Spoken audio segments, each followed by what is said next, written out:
Hello and welcome to the show. Well, listen, I'm excited today because we have a great show planned for you. This is about the power of gratitude. This has been our series all month, and I've had some great guests. And today we're going to be talking to two phenomenal women, Mrs. Carla Moody and Shanetta Wilkins. So I just want you to sit back, relax, and enjoy because it's coming up next. The Curry Insurance Agency has served the community for over 30 years with hundreds of trained representatives to assist you in selecting health plans. Curry Insurance Agency is the largest marketing insurance group in the state of South Carolina for Medicare Advantage and represents all major health carriers. Annual enrollment for Medicare Advantage is October the 15th through December the 7th. Curry's motto is people don't know how much you know until they know how much you care. Call Curry Insurance Agency today at 803-536-0889.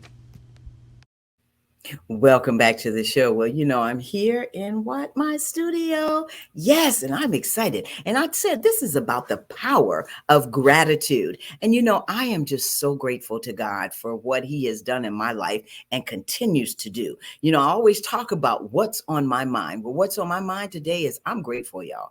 I am grateful. I don't know about you, but we're getting ready to go into the season of gratefulness. And I only say the season of gratefulness because a lot of times people decide this is the time when they want to be grateful. Well, we need to do that year round. We need to be taking care of each other year round. As I always say, be a blessing to somebody because you never know what somebody's going through.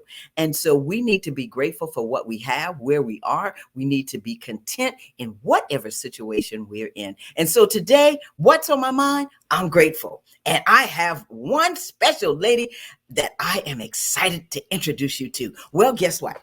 She's a mother. She's a wife.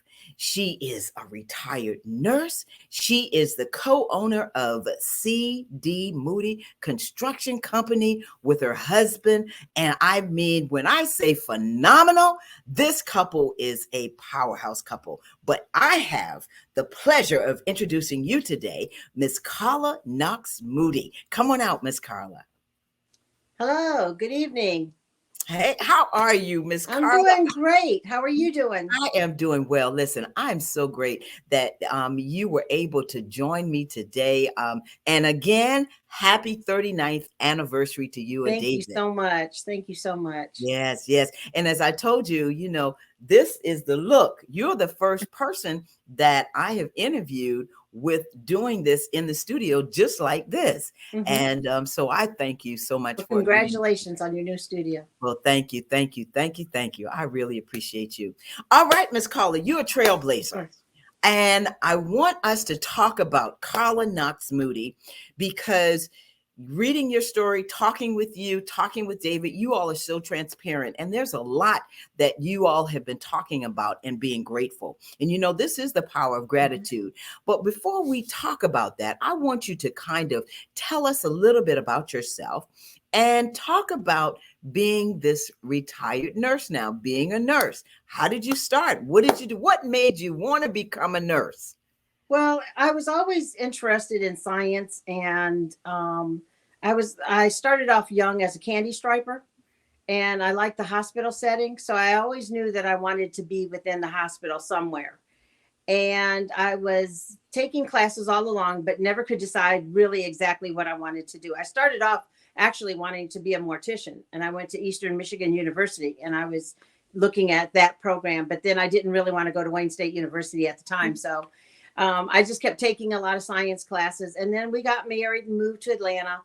And I was actually in, I had a lot of credits, but like I say, my counselor was like, just pick anything and you can have your 4-year degree. But nothing was really grabbing me at the time. So I had been in school. I was going, and I was in small business management. I went to Georgia State, and I went in and I finished taking my last class. And when I went outside, it hit me.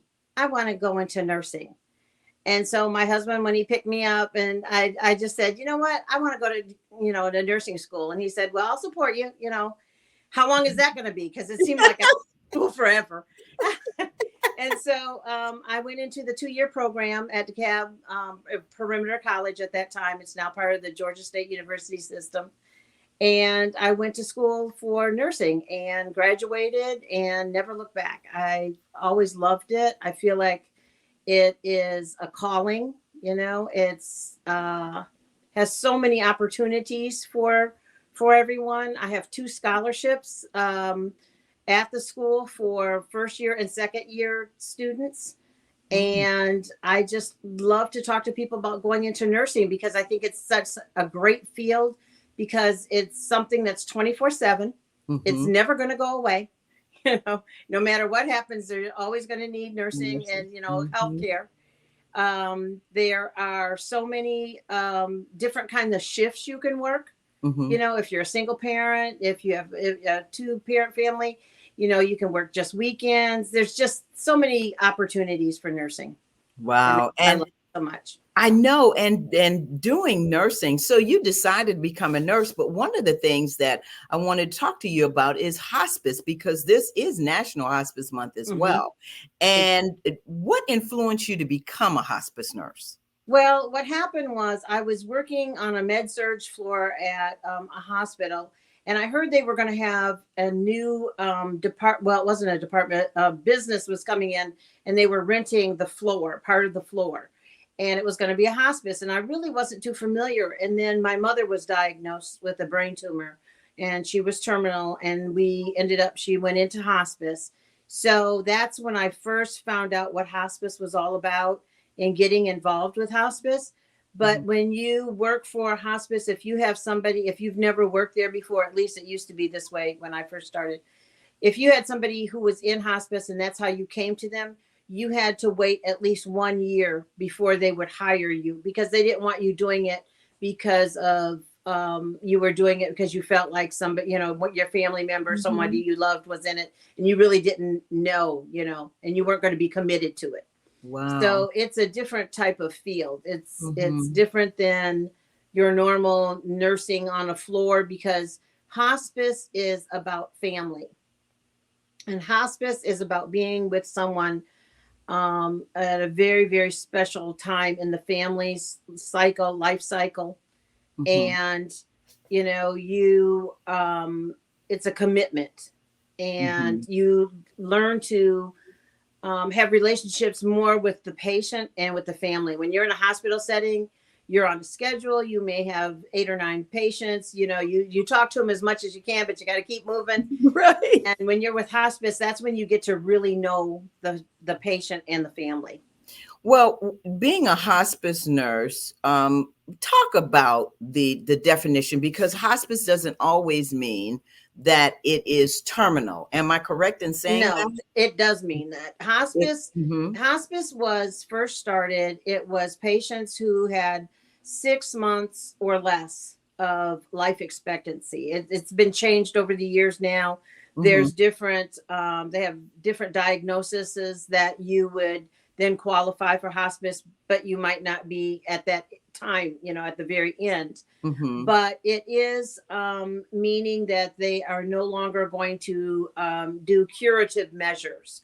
They're basically doing things that will help the patient with symptoms, mhm, managing their symptoms at end of life, helping the family get ready, mhm. and letting the patient die with dignity.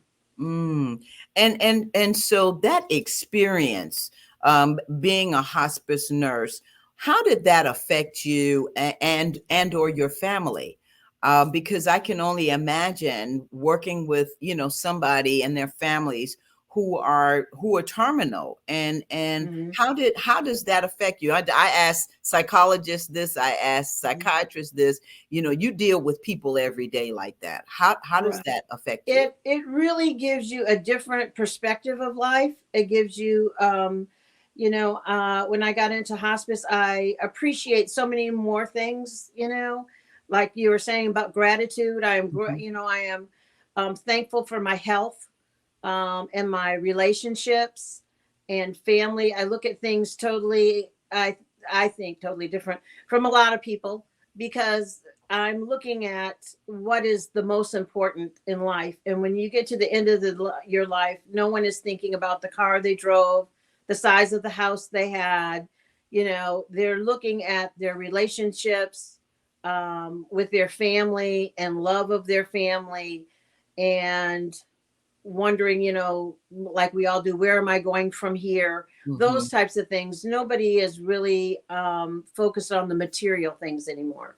And you That's can right. even see that as they start, when they start in the program, and as they progress, how they start to let go of a lot of things. Hmm. Those things are no longer important. And Miss Carla, Material things. yeah, and what was the hardest part about being a hospice nurse? I think the hardest part is when they are leaving and when they pass on, because you have to be there for the family. As the nurse, you're there to help the family. And I always tell people, hospice doesn't mean that someone's coming in and taking over. Hospice is about assisting the family with that patient. We look at their symptoms and try to keep them comfortable at all time, and helping them to be with their family during that time. Mhm. So the hardest part is getting to know them, Mhm. because there's, even though they're in hospice, there's times when you sit and you talk and you laugh and Mhm. you hear their stories and everything. And then when they go, you're like the family. You do miss them and you cry. Mm. Yeah. And that's the hardest part, is trying to do your paperwork without, Yeah. crying all over it. I can only imagine. So, one of the things that, as we were talking before, I wanted to ask you, can you share an experience that touched you the most while being a hospice nurse? Mm, One of your cases. let me see. One of my cases. I think one of my cases that I had, and it wasn't just because she had given me something, but I had a patient who was older, and we would sit and talk about what life was like when she was young. Um, she was not a woman of color, and so I got to see a different side of what her life was like, dealing with change throughout her lifetime and everything. And she would knit and crochet, and she used to make me laugh all the time. And one day she said, "What's your favorite color?" And I said, "Well, I really like red." And so she made me this feather boa that I still have to this day. And she Oh. said, "When you put this on, always think of me." And she just really made me laugh. And I used to love going over to her house, because sometimes after we got done with the hospice part of it and doing the things that I was required to do while I was there, then I painted her nails, and Oh. we'd sit and talk and things like that. So Wow. So when you say some of the hospice things, did that include like taking blood pressures and all yes, those yes. types of As things a like that? nurse, you go in, you do assessments of the patient. You are, as the nurse, I did home care. I also Mhm. did inpatient, but I really love the home care the most, because the patient is in their own home, and they're less inhibited. They feel comfortable. They can say what they want to say because it's their home. Mhm. And so you go in, you are the eyes and ears for the doctor, because in the hospice there's 5 disciplines. There's the nurse, social worker, chaplain, CNAs, and volunteers, and Mm. that makes up a team. And Mhm. so you have a medical director, and once a week we would sit down and go over. Everybody would sit there at the table and go over their cases. And so you are the eyes and ears for that doctor. And so you would, go over your notes, go over the medications they're currently taking. If you think they're going to need to be bumped up on pain medication, you talk about that with the doctors, the social workers there. Everybody weighs in, um, Mhm. which is really nice, because in today's society, in today's medical field, you're pieced out. You might Yeah. see a cardiologist, you might see a different doctor, and they don't seem to talk. And Right. so with hospice, you have a team, and that team stays together. Wow. And so that team is who helps the family. Wow. That's great because it's all about teamwork. Yes, it, And I have had relatives that have had hospice nurses, mhm, and they became part of the family. exactly. And yeah, yeah. So, and I know with your personality and all, that's easy. That's easy. Everybody, I Yeah. love Miss Carla. Miss Carla. Ye- So let's talk about stress. Did you ever feel that while you were a hospice nurse that you ever were at a point where you were stressed? Oh, yes. I had quite a few patients. I had a large area that I drove to. I would drive to each person's house. And when you get into hospice and you get to know people, you start worrying about them when you're not even with them. Like, how Mm, are they doing? They didn't call, but I know that somebody in the family is struggling, or and so they would be on my mind. mhm, And it was interesting. I tell you one story that my husband always talks about when I was in hospice. I used to go to patients, like I say, I go to their home and everything. And I had a couple of patients say to me, "Who is that person that I brought with me?" And there's nobody there. And they would be looking in a corner and saying, "That guy right there." And, people will say, mhm, "Well, they had dementia, or they this, that, and the other." But you have to be in hospice to appreciate it and understand where they are and what's going on. And mhm, I believe in a life after. mhm. And patients often talk to people who have gone before them. I've seen patients reach up and look like they're taking someone's hand, and then they're gone. Mm, So mm. um you know I Yeah. had a few patients who said, "Who is that person?" And the next day they would be gone. And my husband said, "I don't know who that person was, but don't bring them home."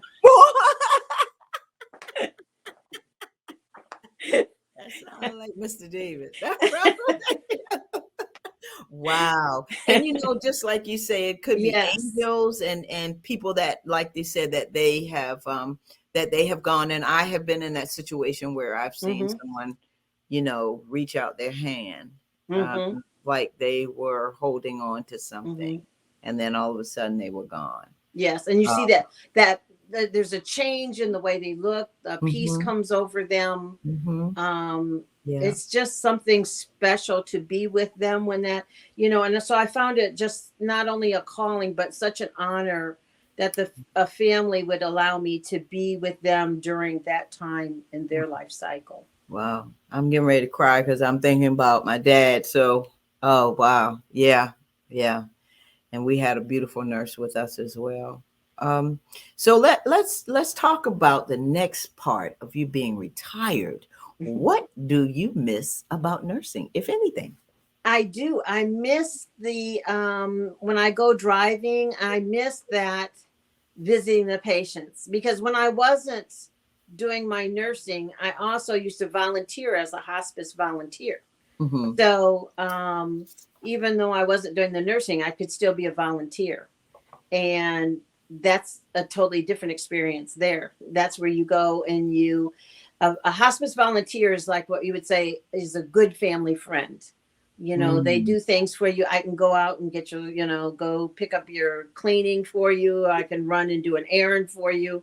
I can Mm-hmm. just sit and listen to you, hold your hand. I used to have one patient, he used to like me to come and just sit and play his bluegrass music. Wow. And so you just learn a lot about people. And the other thing about hospice is the patient's gratitude Hmm. is so much different. And I guess because of the fact that they are at the end and they know what's coming next. Whereas when you're in a hospital, a person is sick and they're trying to get better and they're expecting to go home, and they don't want to see you again. It's like, "Thank you, I'm done, I'm out." Right. And so they can be friendly, but sometimes they can sometimes not be so gracious. Yes. Oh, yes. I And can I only. never really ever had a hospice patient who wasn't gracious and Wow. nice. Wow. Isn't that something? We talking about Hmm. the power of gratitude. Hmm. So, Miss Carla, I want to go back to your favorite charity, and we were talking about this off air. your nursing scholarship. Tell us about your nursing scholarship. I have two nursing scholarships for actually, I think it's four now because we started off with two, and it was for first year students. And then I told my husband, no, we need to do something for second year because you need getting through the first year, and then you get to the second year, and you need that money to finish. Mm-hmm. And so it was designed. I began by putting it for women of color who are going back to school, who had already had a different career, or maybe they were a housewife and they decided I want to go back. Because I was in my 30s and I had two children when I went back to school. When I finished school, nursing school. So I wanted it to be for women who are coming out and trying to change their career and better help their families or financially be able to take care of themselves. And nursing, that is it. Right. And that's it. That's in Georgia at Georgia State, correct? Right. Georgia State at the Decatur campus, the Georgia perimeter. And so I have two scholarships there. But like I say, I wanted it for women who were coming back, or, at first I had said single women, but then we changed it. We went back and we had to change the verbiage on it a few different times and open it up to not just people who are coming back, not just older women, but, and men, because there are men that are at the school also. Right. So you said something very important that I heard. You said you went back to school, you were in your 30s because you had your children. What was that like? Because going back to school, now, mind you, you haven't been in school. You've been, home taking care of children, helping with business and all. So talk about that. That was very challenging, but my husband, he stood up and he was behind me all the way. He was my rock. And it was a challenge because they were 2 years old, 2 and 3 when I was there. And they both got chicken pox at the same time. And my sister ended up flying in from Michigan to help because we couldn't afford at the time. He had just started the business in 88. Right. And so he was doing the business. And so he would get them ready for going to the nursery while I was in school. And he had to learn how to do my daughter's hair.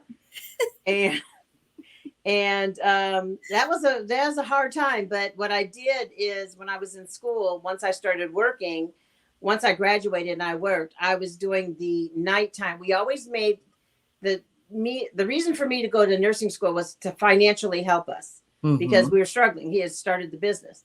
So I would work nights and weekends, and then that way I wouldn't need a babysitter. He would be home and on the weekends. And then that way we helped each other go through that part.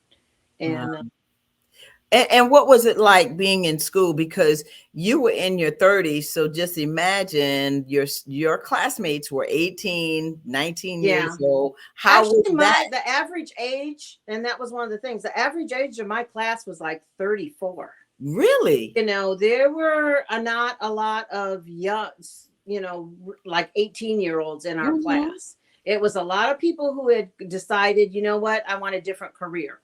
They had come out of school at 18 and did whatever. And then they just said, you know what, I want to go back to nursing school. So we had some older, we had some 40s and 50s, and we had a few young ones scattered in there, but not a lot. Oh, wow. Oh, wow. So that was great because now you all have a little something in common.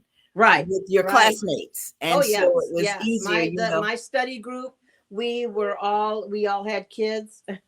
And so we all knew what it was like, because if your kids get sick, when you're in nursing school, you can't say, I can't come today because, when I started nursing school, the second week I was in school, I had on a uniform and I was on the floor at a hospital. Really? Oh, yes. They're like, because I was in a 2-year program, not a 4. So they cram it all in 2. Fast track. So it was like, you hit that floor that first week that you were in school. Oh my goodness. So wow. So you had to hit the ground running. Yes. And if you had to do it all over again, what would you change or not change? if I had it all to do all over again, I don't think I would change anything. I had great people. I had great support. You know, some of the teachers at the school, that the nursery that they went to, Mhm. they knew that I was in school and that we were doing this business, and so they took the kids home. You know, if David couldn't be there, school was over at 1:30 and I wasn't done till 3 o'clock, Mhm. they would say, you know, they took the kids home, and I would go pick them up at their house. You know, Wow. Miss Rose, she was a real lifesaver when I was in school. She was a teacher at the nursery school, and then she watched them after school. Wow. And look, you don't have that family, that neighbor much Right. anymore. No, So my mother and my family was in Michigan, and we were here. right. So, and David's family was up in Michigan. So I didn't have the, aunties and uncles and all, that kind of stuff here to Right. help. Right. So it was Yeah. find a good sitter. That's wonderful. So I want to talk with you, and we don't have a whole lot of time, but it just as we were talking about being a nurse, now with COVID going on, what do you think you would be doing if you were still practicing, if you were still in the nursing field? If Would I you was be? still in, and there was times when I thought about going back, and then I Hmm. thought, I'm 65 now, and Happy birthday. it might sound selfish, but I'm at this point at 65, I'm like, I want to enjoy my family as much as I can, and I don't want to put them or Hmm. myself in harm's way.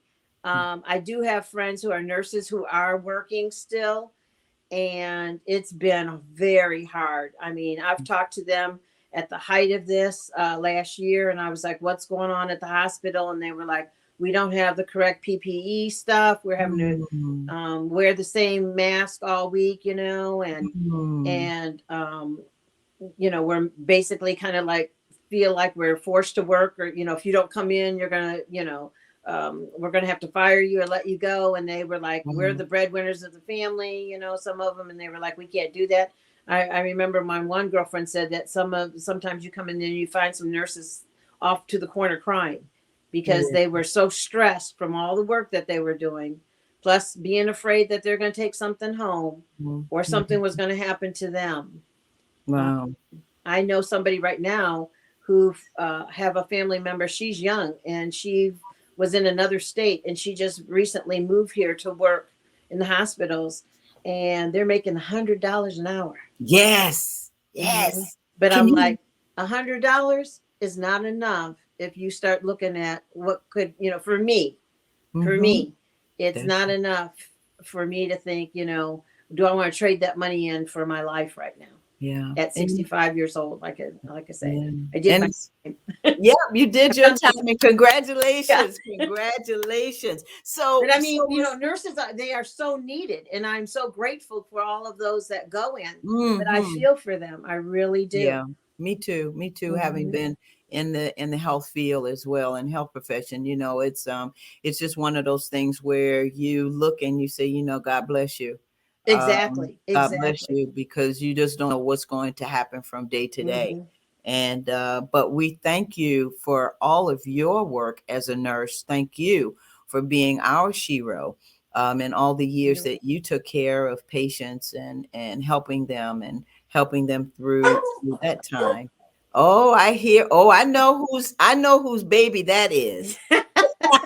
my You grand fur y'all baby. babysitting, y'all babysitting, or is has he decided to stay? He's decided to stay. Oh my goodness. Oh wow. Isn't that something? So Miss Carla, what's next for you? What is next for Carla? Well, the one thing I was just telling someone the other day is I do miss my volunteer work, because right now, so many things, like I used to volunteer for an organization called I Care, and we would pick up people in DeKalb County who didn't have a ride to the doctor, take them to the doctor, sit and wait for them, and then take them back home for free of charge. And I Oh, really enjoyed that too, because I got to meet a lot of people and everything. It's usually for people who are over 65, and I really enjoyed doing that, meeting different people, and like I was saying, like you were asking me, what do I miss about my working is.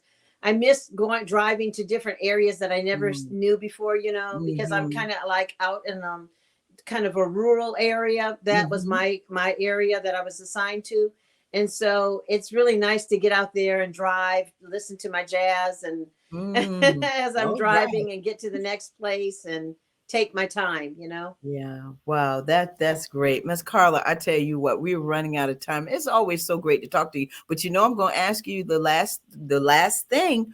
What are those three words that describe Carla? Oh, uh, I don't know. It's changing now, you know, through this Yes, pandemic. yes, yes. I don't know. I would say that now I'm learning patience, Okay. uh, gratitude, gratitude Mm-hmm. a lot more. Mm-hmm. We're so grateful for my health and caring. Caring. Patience, gratitude, and caring. Mhm. Those are your three words at this time in your life. So At this when you time in come, my, when it can change Sharon, it, you know. wow, Sharon Rogers said, great job, Carla. Thank you for watching, Sharon. Wow, that's wonderful. Well, listen, Miss Carla, as always, I appreciate you so much, you and Mr. David, and tell him I said hello. We missed I him this sure will. time, I sure but I will. know And you he's let us listening. know when you're in town. I will. I definitely will. Yes, ma'am. When I come to ATL, as they say, I Yes. will definitely call you, text you, and let you know I'm on the way. Thank Okay. you Great. again, Miss Carla. I love you so much. I love your spirit, and continue just enjoying life like you all are, and for sharing sharing with the world what you all are doing. Thank you so much. You're so welcome. It's such a pleasure. Thank you. Okay, Miss Carla. Take care now. All right. Bye All bye. right. Bye bye. All right, listen, I tell you what, that's Miss Carla Knox Moody. I'm just a special and gracious lady. I told you she's a trailblazer. And I call her a trailblazer because of all that she's done. And if you keep up the story with the Moody's, you'll know what I'm talking about. Never give up and continue on. And she's done that. And so we're just so grateful for her. And I hope you enjoyed that segment. Listen, we're going to be back because Miss Shanetta Wilkins is coming on next. And I'm telling you, she's a trailblazer herself. When I tell you she's a biochemist, I tell you what, we're just going to come back and you're going to hear all about it. We'll be right back. The Curry Insurance Agency has served the community for over 30 years with hundreds of trained representatives to assist you in selecting health plans. Curry Insurance Agency is the largest marketing insurance group in the state of South Carolina for Medicare Advantage and represents all major health carriers. Annual enrollment for Medicare Advantage is October the 15th through December the 7th. Curry's motto is people don't know how much you know until they know how much you care. Call Curry Insurance Agency today at 803-536-0889. The Cecil Williams South Carolina Civil Rights Museum is the Palmetto State's first and only museum. It honors a generation of people, black and white, throughout the state of South Carolina who deserve to be remembered for their unselfish commitments and sacrifices. Enjoy an immersive and entertaining virtual tour. For more information, visit www.cecilwilliams.com.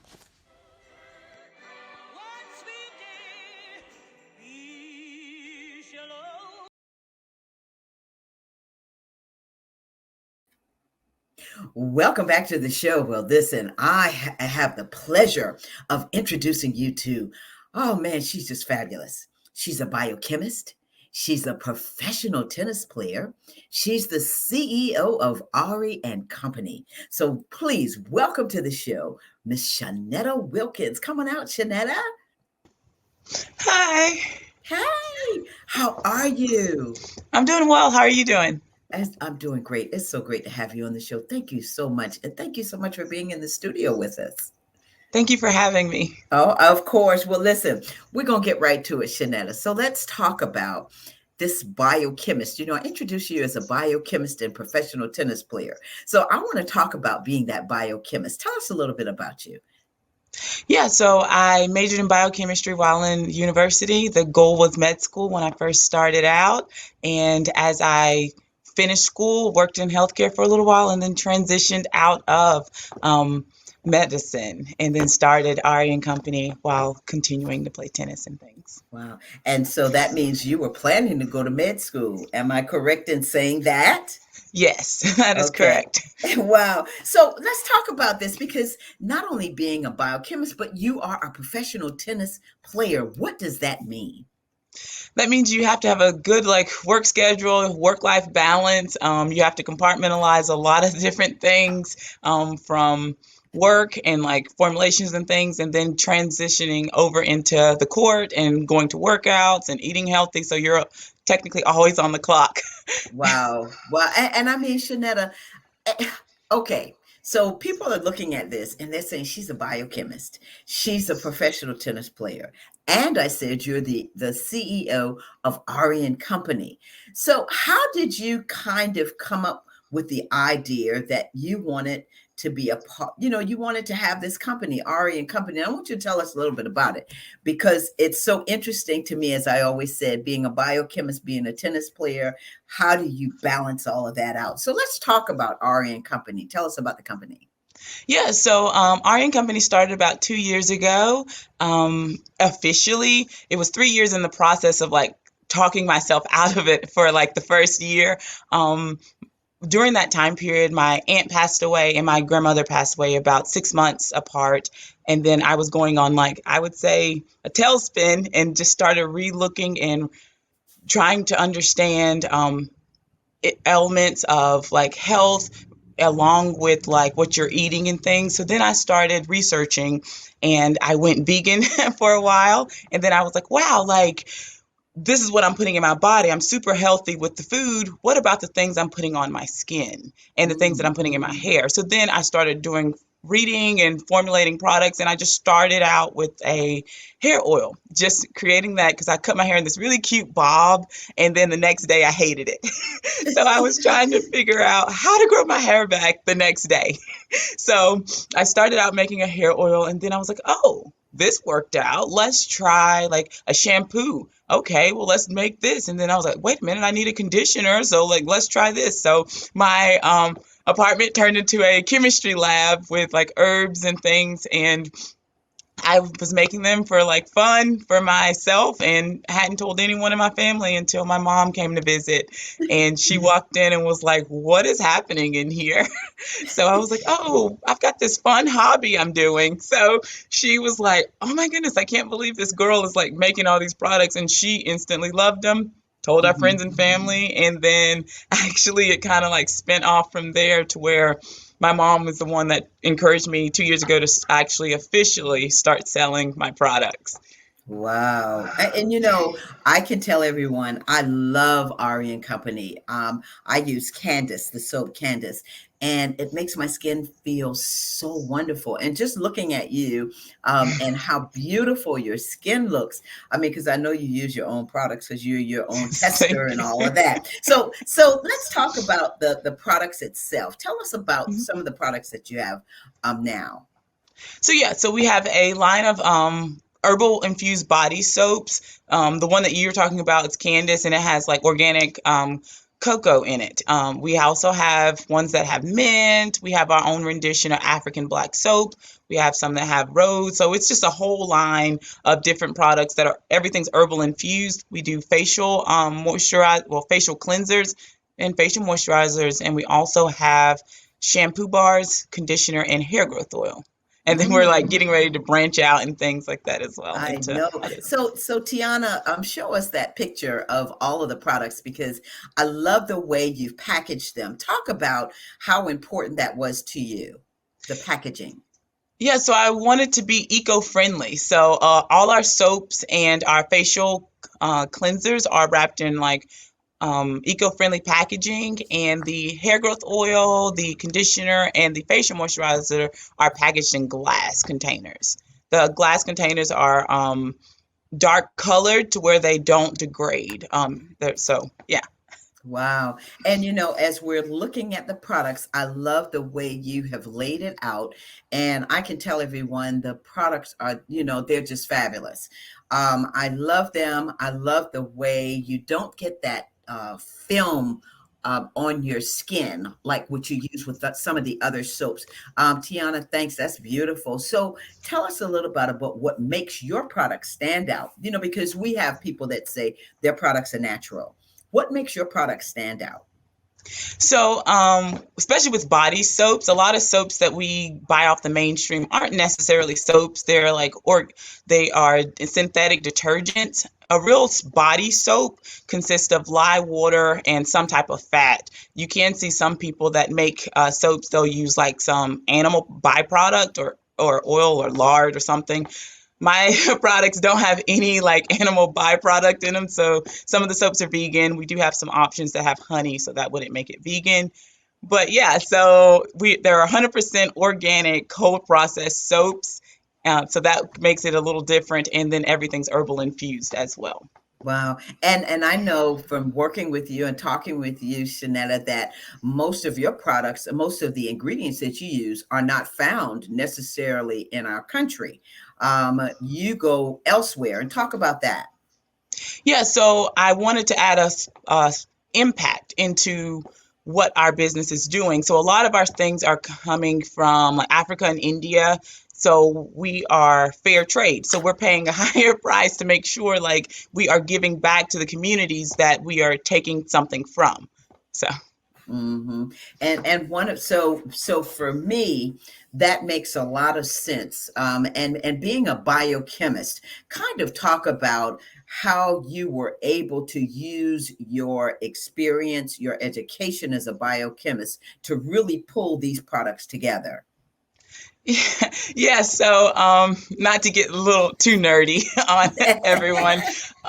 So yeah, like if you go in the store, and it's the funniest thing, you go into the store, let's just say you pick up some type of like shampoo or conditioner in it for that matter, and then you start reading the back and you're seeing methyls, dioxys, you're seeing all these kind of things on the back, and normal people, like most people don't know what that is. Hmm.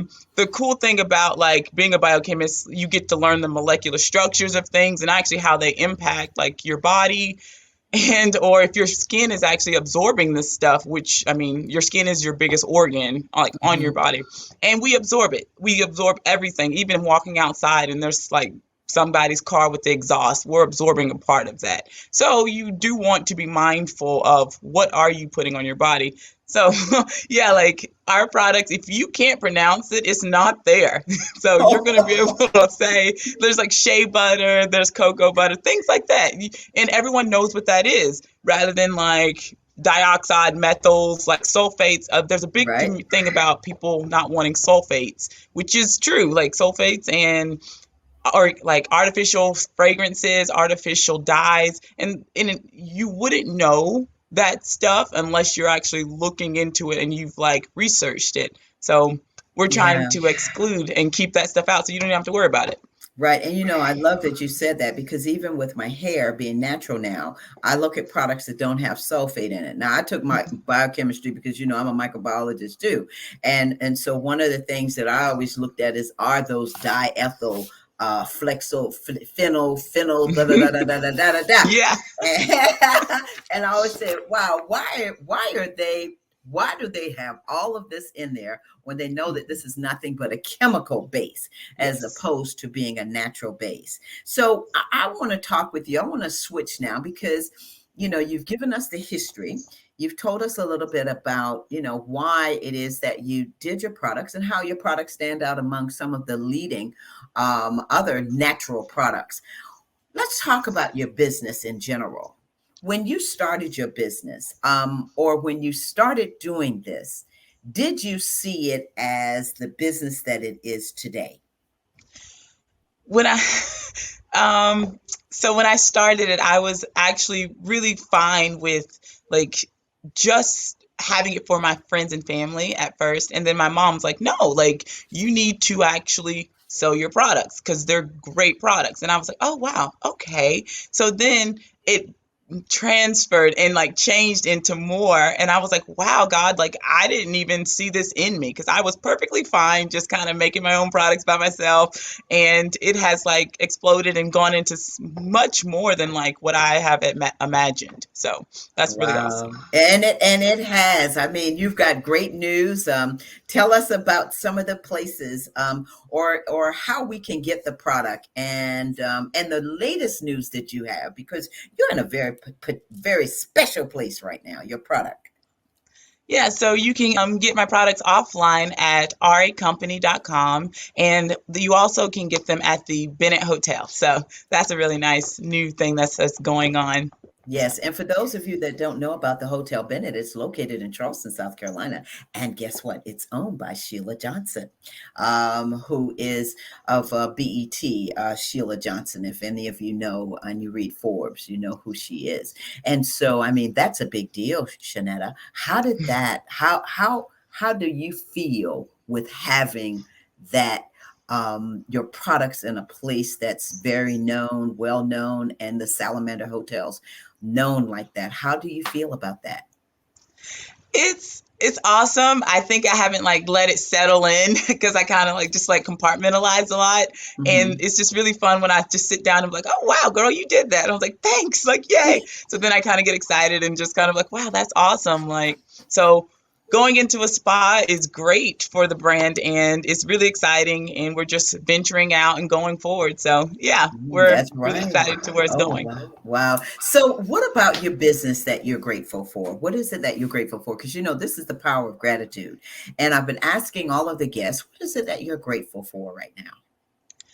I'm grateful that I was listened and actually did it. I spent a year trying to talk myself out of it and saying like, "Oh, I can't do this. I can't do that. I've never done this." You're a science person. You don't know how to have a business. Like, so I'm grateful for the fact that I did not listen to the negativity and to stop myself. And then actually when I made a decision to go for it, things have fallen into place. And I've met people that I was just like, "Wow, that was a weird coincidence." But then it's like to the point now that I don't even believe in coincidences anymore. So because I'm like meeting all these people that are saying, hey, you should do this. Hey, you should try that. And I'm like, wow, like this is awesome. So the fact of like not listening to myself to limit myself and then not listen to other people when they try to limit you as well. So I'm grateful for like, no, we're going for it and we're going to see where this goes. So, yeah. Wow. And in other words, it's just like, you know, not giving up, just keep on going. And even now, Shanetta, as a businesswoman, what are some of the challenges that you faced, you know, when you really decided that, yes, I'm going to do this as a business? So it was first was like getting core values in line and then sticking to them. Mhm. So when I said I wanted to make sure that I like did fair trade ingredients and knowing like, oh, these ingredients are cheaper, but I don't know how they were sourced and I don't know how that like they're coming about and sticking to the core principles that I laid out. And I was like, no, we're going to go this way. And other people are like, well, you shouldn't package in glass because this will be more is easier. I'm like, no, this is a core value. I'm going to stick along with that as well. And then funding to get people to see the vision, which is an interesting thing because God gave you the vision. They didn't give it to them. So they're Yes. probably like, oh, she's crazy. But it's kind of fun, like getting them to see the vision. And once you show them and they see, like, oh, wow, like I see it. And that's one of the coolest things to see, like your vision coming across and now it's manifesting and everyone else is like able to understand and catch the concept. Right. And for those business owners out there, or people who are thinking, well, I can't do this. This is too hard. What do you say to them? Do it. Do it. Like, I mean, there's a reason why that you got this idea. Like I didn't get that idea that you have. I mean, I got a different idea. There's a reason why and you're the one that's supposed to bring it out. So if you don't do it, it will never show up. So, do Mhm. it. Yeah, that's it. Just like we know that famous thing, just do it. That's Yeah. that Nike thing, just do it. Yeah. And you know, that's great that you said that because a lot of times, even in the industry, in this entertainment industry and doing what we're doing here as productions, you know, it's hard.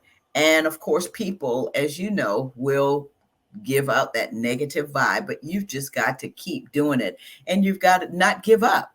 And I think that's what I love so much about talking with you and working with you because you have the tenacity and the dedication to keep moving. And one of the things that I want you to address is the name. Talk about your that name, Ari and Company, because it has a special meaning behind it. Yeah. So, I had all my products and everything that I was going with, and then I didn't have a name. So I was like, okay, well, it'll just come to me. So, and I started looking around, like looking at names and things. And then for some reason I come across the name Ari, and I was like, wow, that I don't know why it's resonating with me. So then I started doing a little bit more research because I'm a researcher. And one translation of the name means eagle, and the other translation means lion. And I was like, okay, that's cool. And something like, and it kind of hit me, and it was like, no, listen, you need to see the vision and have to have the courage to go for it. And then I was like, okay, that's it. Like once that, like, and I know that wasn't my thinking like that, that came to me. And it was Mhm. just like, wow, like that's interesting. And then the company part is we never get somewhere by ourselves. We're in a complement of all the people around us. So Aryan Company is the name. Wow. So that means it's teamwork. Yes. That is fabulous. One of the things that I love when I talk with you is about how you have transitioned, and being able to do your professional tennis play. Because what people don't realize is that you're still out there going to tournaments. So how do you balance all of this? It's interesting. It's like, so it's early mornings, late nights. Like it's getting up, going to the gym, working out, doing weightlifting, cardio, and then turning around and having to go like research and fill orders and and then turn back around and go other places. So it's a lot of like compartmentalizing and scheduling and making sure like you're able to get to this tournament and get there while like, oh, I just got 10 orders. I got to get this out too. So it's very interesting and it's fun. I wouldn't change it for anything. So it's really nice. That's right. And not only that, you have family support, and one of the family members is your twin sister. That you are a twin, and that's something, because I know you and your mother and your sister and all, you all are very close. I know your mother comes and she helps you, and you have other team members that help you. And as you said, it's a company, and that's why I love talking with you, and I love on what you're doing with your product. So, what are some of the ideas or some of the things that you have in mind that you want to see happen with Ari and Company in the future? Yeah. So I want it to be more like mainstream, and we want to have products that across the board like, that are mainstream, like soaps, deodorants, everything that you can purchase like from any other store. We want an herbal like rendition and toxin-free rendition of that. Wow. And so for that to be able to happen, I mean, that's going to take a lot. Yeah. Yeah. And one of the other things that I know it's important to you is community. So I want you to kind of talk about Ari and Company and how you are transitioning that into your community and what you want to see in the future when it comes to working with the community. Yeah, so as we expand out, we're looking for locations and we're trying to decide where, like, would we put this location? Because we would want to give back to the community by building jobs, helping other, like, people around in the community. So that's our next step is where are we going to locate our headquarters and where are we going to, like, impact the next community? Like, Mhm. so. Wow. So if anyone's looking and you have a warehouse and you want Miss Shanetta and her company to come and check it out and see it, because I know she has a lot of ideas, and she's already gotten some folks that have said, come to our town, come here and do this and do that. But one of the things that I love about you is that you do give back. Not only is it through Ari and Company, but it's personally, and you've been able to give back because you teach little babies how to play tennis as well, right? Yes. Yeah. Yeah, and talk about that, because that's another. I mean, you are a biochemist, you are a professional tennis player that goes out in the on tournaments, you play in tournaments, and then you teach little babies how to play tennis. talk Yeah. about talk about that. So I work at a local club in Charleston, and so I actually love like working with kids. I've always been really good with kids. I'm not really sure why. It just comes kind of natural. So I'm Mhm. pretty good with them. So I teach kids from like my youngest has been 3, and then I teach all the way up until adults. Yeah. So at that Wow. age, yeah, with a 3-year-old, that age is you're building an athlete. You're teaching them how to catch, throw, run, not fall over their feet, where their hands in space and time. So things like that. And it's a lot of fun to just, especially to see them like grow up and progress and start actually playing tennis, something that's similar to looks like tennis as they get bigger and stronger. So it's fun. Wow, wow. So tell us a little bit about what's next for Ari and Company. Yeah, so what's next? We are planning on expanding our product lines and adding more soaps and conditioners and probably like liquid soap, like shampoos and things like that. And then we're Mhm. also planning on expanding our where our location is. Oh, wow. Now I'm excited about that. And so when we talk about those soaps, because you brought some beautiful mini soaps. Oh, I love those. So when did you incorporate that into the product line? Yeah, so it came about like because everyone talks about like travel sizes and things like that, and I know like hotels do a lot of travel things, and we started going into like hotels and spas and things. I was like, oh, why don't we add mini soaps and things as well? So we started adding mini soaps, and they've been a hit. So yeah. Yeah, and I love the fact that you have those mini soaps because now you're able to have those as travel. You know, you can take them with you and pack them up and travel with them. And so I'm excited for you about that. I really am. So I asked you what's next for Ari and Company, but what's next for Shanetta? Yeah, so I am still working and playing tennis, and that's what's next. We're getting ready for the new season that starts in January. Oh, wow. Okay. So the next season starts in January. So I'm gonna be talking with you because I was talking with you while you were on the road to Hilton Head and doing the tournament there. And so proud of you and all that you're doing. You know, just to have see you as the woman that you are and as the businesswoman that you are. I commend you so much, Shanetta. I mean, you are just a light. You are just a true light. So I want to find out from you, as I said, what's next for Ari? What's next for Shanetta? But I want you to give us a takeaway because as people are looking at this, they're looking at for several reasons. One, the gratefulness that you talked about, and the other, looking at you as the businesswoman. What are some of the takeaways that you want people to know about Ari and Company, the businesswoman that you are, and Shanetta? Yeah. So more about me, like I like to encourage people, so I'll spend the time like encouraging someone else that's got an idea, just to say like I got an idea but I don't want to, like I've got these obstacles, we'll call it obstacles. um Start. You put one foot in front of the other. You'll never know if you don't. And as life goes on, I talk about how my grandmother and my aunt passed away.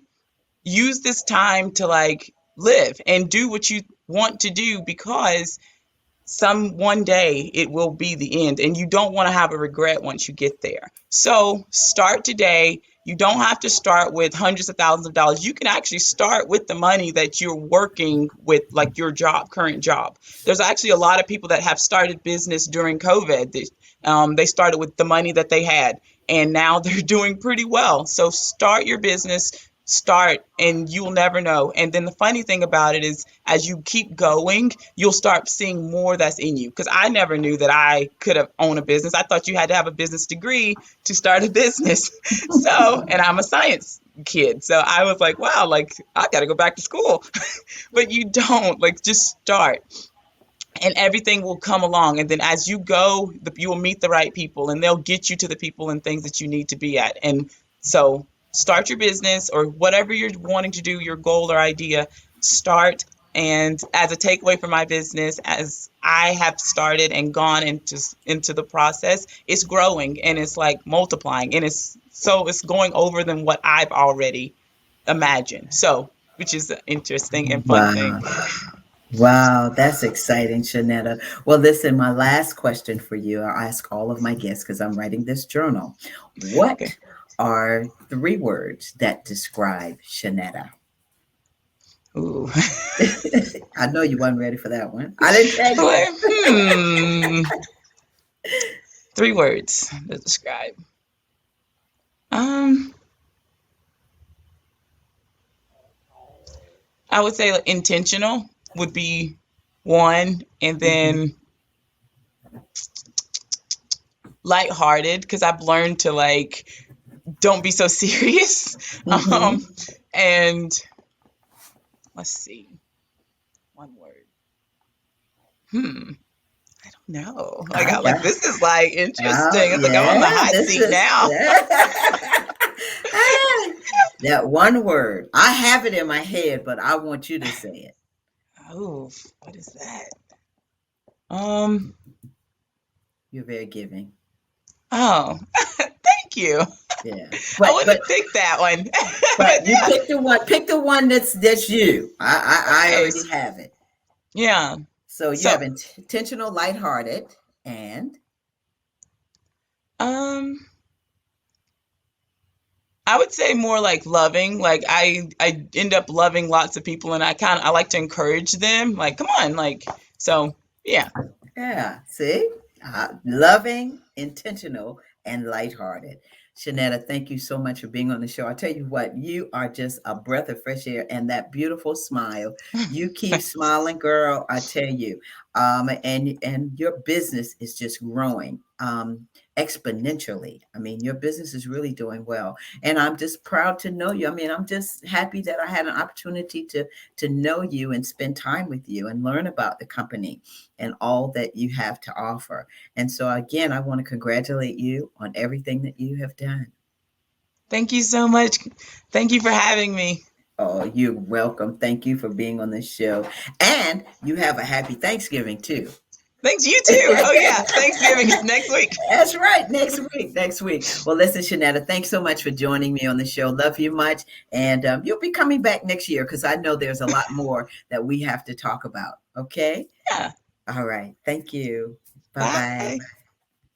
All right, listen, you heard Shanetta Wilkins, CEO of Ari and Company. And let's show Tiana how we can get in touch with her because she's got her website, she's got her Facebook page, she's got also her Instagram page. And so just want you to get in touch with Shanetta. I'm telling you, you won't go wrong. You won't go wrong. All right, so this has been the power of gratitude. And I tell you what, I am so grateful.